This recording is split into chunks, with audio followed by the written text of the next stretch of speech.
Rumah Sakit Polri Kramat Jati telah menerima 14 laporan identitas dan sampel DNA dari keluarga korban kebakaran Glodok Plaza, Jakarta Barat.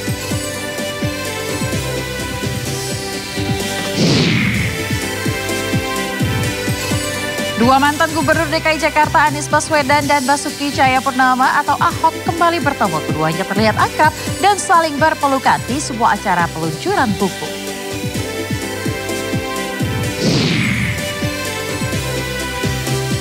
Pelantikan Presiden terpilih Amerika Serikat Donald Trump akan digelar di dalam ruangan atau indoor.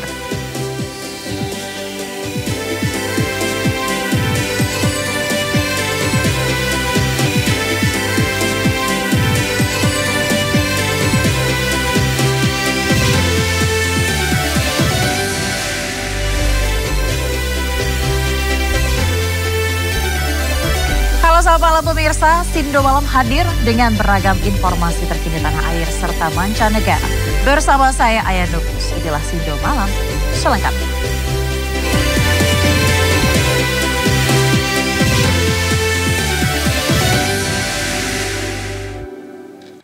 Pemirsa Sindo Malam, kita awali dari berita kebakaran. Museum Satria Mandala Mampang Perapatan Jakarta terbakar.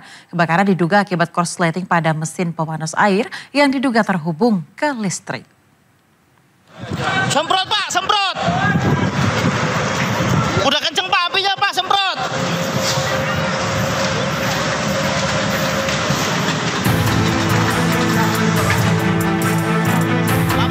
Area kantin Museum Satria Mandala Mampang Perapatan Jakarta terbakar.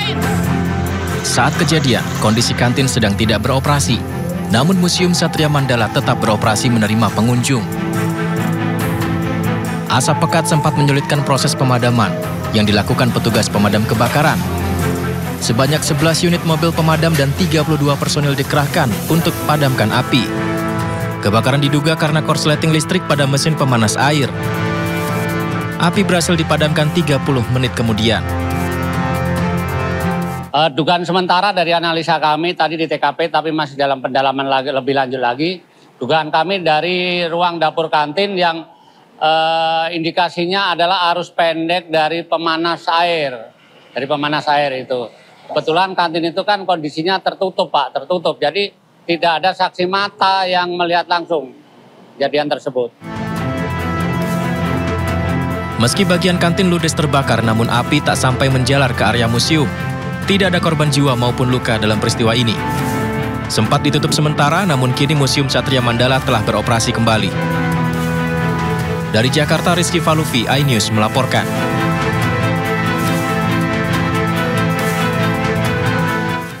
Masih dari informasi kebakaran pemirsa, Rumah Sakit Polri Kramat Jati telah menerima 14 laporan identitas dan sampel DNA dari keluarga korban kebakaran Glodok Plaza, Jakarta Barat. Data ini nantinya akan digunakan oleh pihak kepolisian untuk memastikan identitas para korban kebakaran. Rumah Sakit Polri Kramat Jati, Jakarta Timur, kembali menerima laporan data antemortem dari keluarga korban kebakaran Glodok Plaza. Dari 14 laporan orang hilang dalam kasus kebakaran Glodok Plaza, pihak RS Polri sudah menerima keseluruhan data dari 14 pihak keluarga korban. Pihak kepolisian nantinya akan menggunakan data dan sampel DNA dari keluarga korban untuk memastikan identitas jenazah yang ditemukan di TKP kebakaran. Tes DNA dilakukan karena pihak rumah sakit tidak dapat mengidentifikasi para korban secara visual karena kondisi jenazah yang terbakar dan dalam kondisi tidak utuh. Proses identifikasi melalui tes DNA ini disebut akan memakan waktu kurang lebih hingga 7 hari.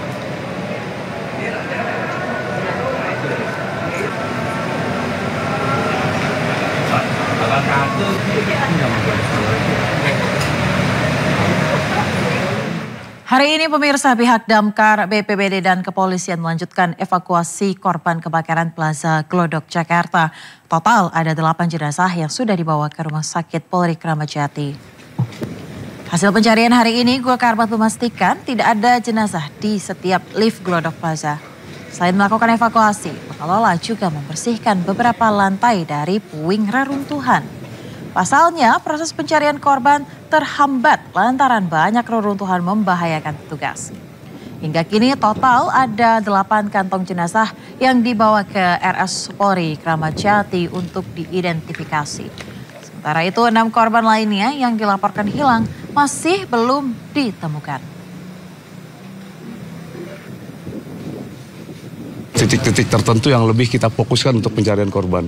Karena kita belum tahu di titik kamar berapa yang terisi, yang dimana yang kita curiga. Karena kemarin berdasar tulisan yang ditemukan sesuai dari di lantai 931, berarti memang ada di bawahnya. Rata-rata semua di lantai 8 ketemu korban yang selama ini masih yang sudah ditemukan. Yang liftnya udah dibuka belum Pak? Udah diperiksa belum Pak? Semua lift kita sudah periksa dari hari kedua dan ketiga, lift semua kita buka, dibantu dengan pengelola gedung, tim rescue yang kemarin kita kerahkan dari wilayah, dan ternyata di lift semua aman kosong-kosong. Sementara Kabid DVI Rodok Pol Pusdokes Mabes Polri, pemirsa, Kombes Ahmad Fauzi menyebut jumlah korban hilang dalam insiden kebakaran Glodok bisa lebih dari 14 orang. Hal ini terjadi karena terdapat warga yang tidak sadar keluarganya menjadi salah satu pengunjung di Golden Crown Glodok. Karena ini open disaster di mana siapa yang jadi korban, jumlahnya berapa, masih kita belum jelas. Karena tempat ini kan tempat umum ya. Jadi yang masuk ke situ kita juga nggak tahu siapa. Bisa saja jumlah korban lebih dari 14 yang dinyatakan hilang. Karena tidak menutup kemungkinan ada korban yang sebenarnya ada di situ, namun tidak ada keluarga yang melapor karena tidak ada keluarga yang sadar bahwa ada si korban di situ. Gitu. Sementara itu kepolisian melalui Kabid Humas Polda Metro Jaya, Kombes Pol Ade Ari menyebut akan melakukan olah TKP setelah proses pencarian selesai. Proses pencarian masih terus dilakukan di TKP. Nanti selanjutnya akan dilakukan pemeriksaan secara laboratoris atau pengecekan dan olah TKP oleh Puslapor, ya, Puslapor Bareskrim Polri, ya, untuk dilakukan pendalaman, penyelidikan, dugaan penyebab terjadinya kebakaran. Jadi tahapan itu akan dilakukan, ya, jadi mohon waktu rekan-rekan. Sementara itu keluarga korban masih berdatangan ke RS Polri untuk mencocokkan DNA dengan jenazah yang telah ditemukan. Keluarga berharap hasil identifikasi bisa segera didapatkan.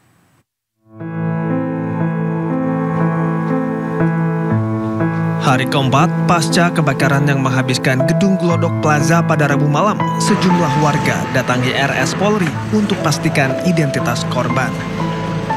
Salah satunya Ade Mulyani.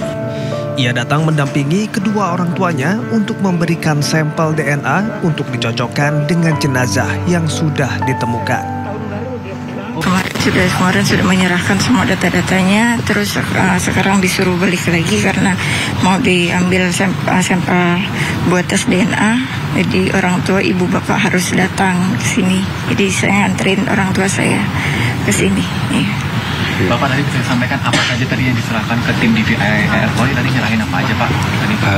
Cuman ini aja, dites saja, tes ininya apa menurut saya. Iya, liur aja. Itu. Karena kemarin kan sudah menyerahkan data-datanya. Kemarin adik saya sudah kayak baju gitu, terus baju yang terakhir dilihat apa, terus sama pakaian aksesoris apa yang dipakai terakhir itu. Ya. Ade melanjutkan, komunikasi terakhir yang ia lakukan dengan sang adik terjadi pada Rabu sore. Namun, kala insiden kebakaran terjadi, sang adik tak lagi bisa dihubungi dan memperkuat dugaan sang adik menjadi salah satu korban meninggal dalam kebakaran nahas Rabu malam. Rabu sore sempat kontak, katanya dia mau main ke Plaza Glodok. Nah terus malamnya itu saya telepon lagi sudah mati handphonenya sampai hari ini. Hingga Minggu sore, setidaknya sudah ditemukan 8 jenazah yang dibawa ke RS Polri untuk diidentifikasi. Sementara laporan orang hilang dalam insiden ini mencapai 14 orang. Tim Liputan, iNews melaporkan. Kita ke informasi lainnya, pemirsa. Pembongkaran pagar laut di kawasan Tanjung Pasir, Tangerang hari Minggu ini ditunda sementara. Hal ini dikarenakan pembongkaran di hari pertama mengalami sejumlah kendala dan tengah dievaluasi. Ya Bu. Pembongkaran pagar laut di kawasan Tanjung Pasir, Tangerang yang melibatkan Pangkalan Utama TNI Angkatan Laut dan masyarakat setempat saat ini ditunda sementara. Evaluasi pembongkaran pada hari pertama masih dilakukan karena pembongkaran di hari pertama terdapat sejumlah kendala dan kurang efektif. Ombak besar dan dalamnya pagar yang sudah tertanam menyulitkan proses pembongkaran. Di mana di hari pertama 600 personel TNI baru bisa mencabut pagar sepanjang 2,2 km dari total 30,16 km. Sembari menunggu hasil evaluasi TNI Angkatan Laut, sejumlah nelayan yang akan membantu pencabutan pagar menunggu terlebih dahulu dengan kapal-kapalnya di kawasan Tanjung Pasir, Tangerang, Banten.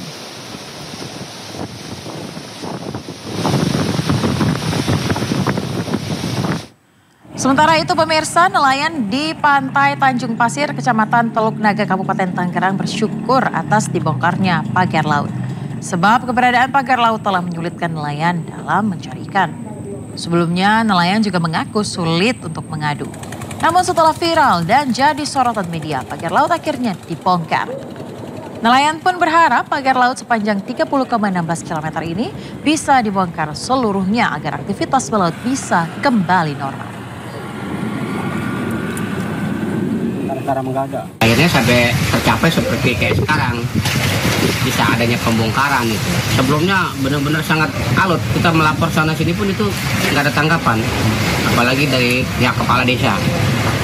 1-2 kali kita diketemuin, 2-3 kali, ke-4 kali itu kita ditinggal, nggak ada tanggung jawabnya, nggak ada respon apa yang diarahin ke kita itu nggak ada sama sekali. Ini khusus nelayan, bener nelayan, asli nelayan.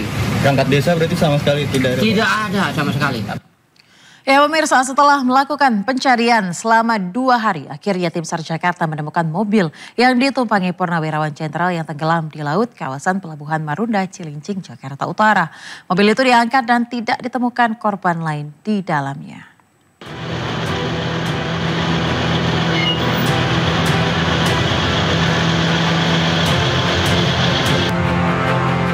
Setelah melakukan pencarian selama 2 hari, tim SAR Jakarta bersama aparat gabungan akhirnya menemukan mobil yang ditumpangi oleh Hendrawan Ostefan, Brigjen TNI Purnawirawan umur 75 tahun, di mana mobilnya tenggelam di laut kawasan Marunda, Cilincing, Jakarta Utara.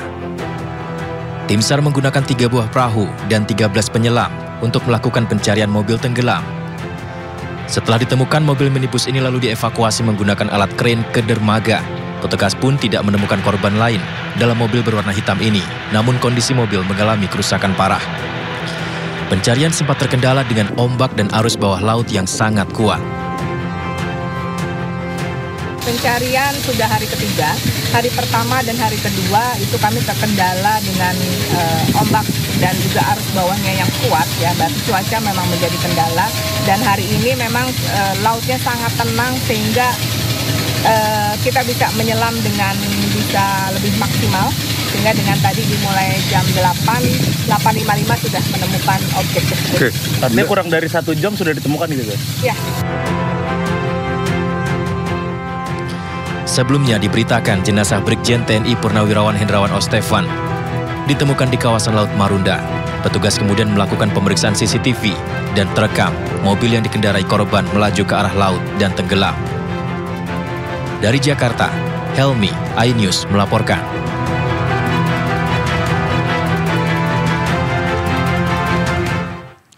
Aparat kepolisian segera melakukan pemeriksaan terhadap mobil milik Brigjen TNI Purnawirawan yang tenggelam di laut kawasan Pelabuhan Marunda. Mobil ditemukan berjarak 5 meter dari titik jatuh dengan kedalaman 6 meter. Telah ditemukan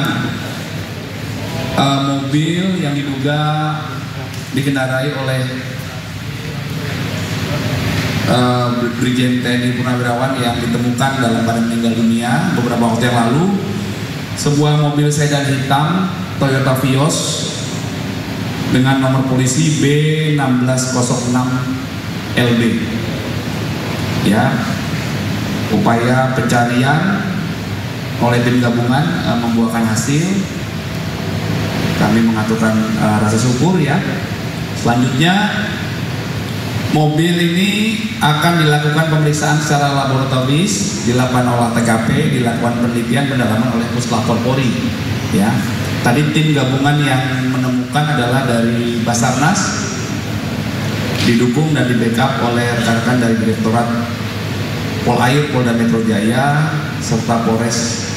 Ditemukan tidak jauh dari sekitar lokasi penemuan jenazah di kawasan yang sama di Marunda, di KCN, ya, di Kecamatan Cilincing, Jakarta Utara.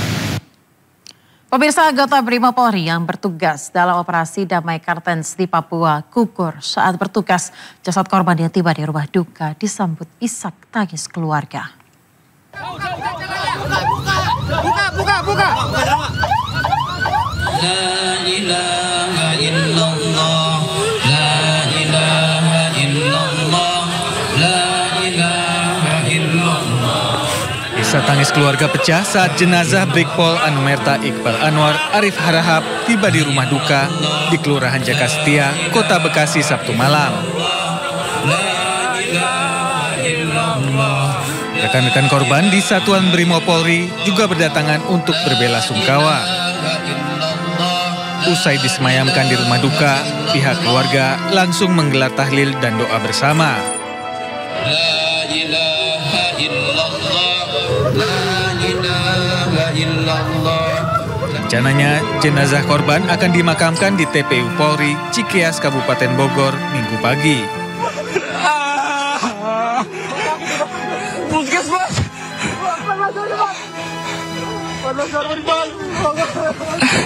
Tahu di sana, Bang. Jangan ke sini semua. Tahan di pos.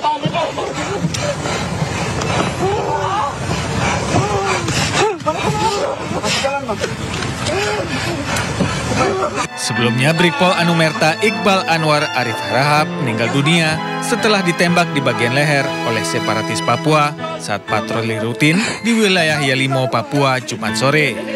Korban yang melintas dengan anggota Satgas Damai Kartens diserang dari arah tebing.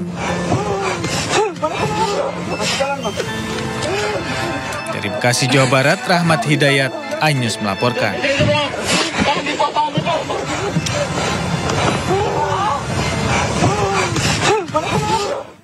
Usai diperiksa selama 24 jam, pemirsa, pelaku pembunuhan Satpam oleh majikan Abraham Felix resmi ditetapkan tersangka oleh Satreskrim Polresta Kota Bogor, Jawa Barat. Motif pelaku membunuh korban karena sakit hati sering dilaporkan pulang malam ke ibu pelaku.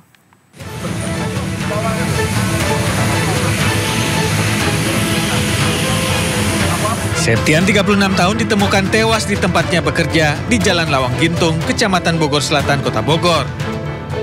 Korban tewas usai terlibat cekcok dan dianiaya anak majikannya sendiri di rumah mewah yang merupakan tempat jual beli mobil bekas. Aparat Polresta Bogor Kota yang datang ke lokasi langsung menggelar olah TKP. Dari hasil penyelidikan, korban tewas akibat luka senjata tajam di bagian dada dan perut. Guna kepentingan penyelidikan, jasad korban dibawa ke Rumah Sakit Polri Kramat Jati untuk diautopsi.